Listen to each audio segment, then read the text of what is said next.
Mimoza Ahmeti është një nga figurat më të veçanta dhe më sfiduese të kulturës shqiptare bashkëkohore.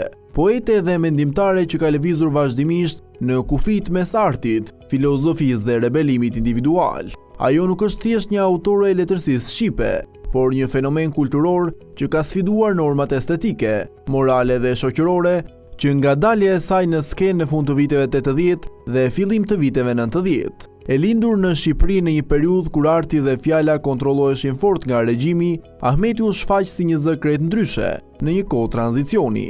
Me librin e saj të parë poetik, ajo solli një gjuhë të re, të çliruar nga klishet ideologjike dhe nga sentimentalizmi tradicional. Poezia e saj nuk ishte e rehatshme, ajo ishte drejt për drejt, shpeshherë provokuese dhe thellësisht personale.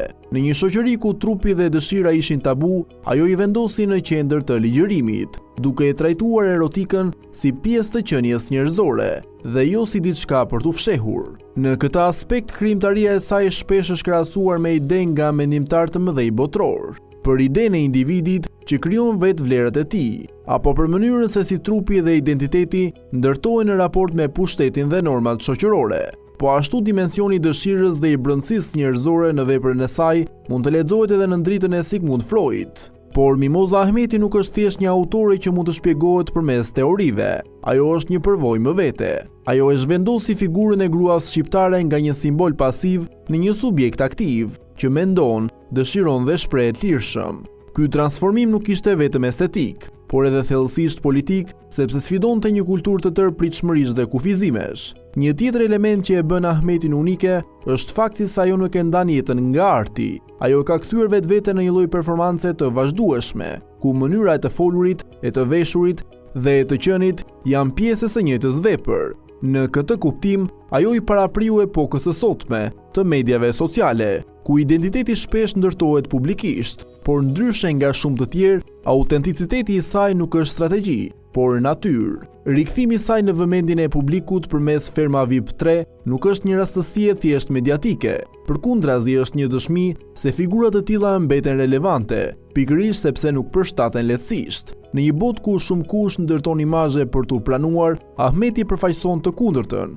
refuzimin për të negociuar me vetveten. Spontaniteti i saj, shpesh i keq kuptuar si provokim, është në thelb të një forme lirie dhe rezistence ndaj konformizmit. Megjithatë, kjo rrugë ka pasur edhe koston e saj. Ti jesh i ndryshëm në një shoqëri që kërkon uniformitet, shpesh do të thotë të përballesh me izolim, kritik dhe keqkuptim. Mimoza Ahmeti ka qenë shpesh një figurë diskutueshme, por pikërisht kjo e bën të rëndësishme. Ajo nuk është ndërtuar për të qenë e pëlqyer nga të gjithë, por për të qenë e vërtet ndaj vetes.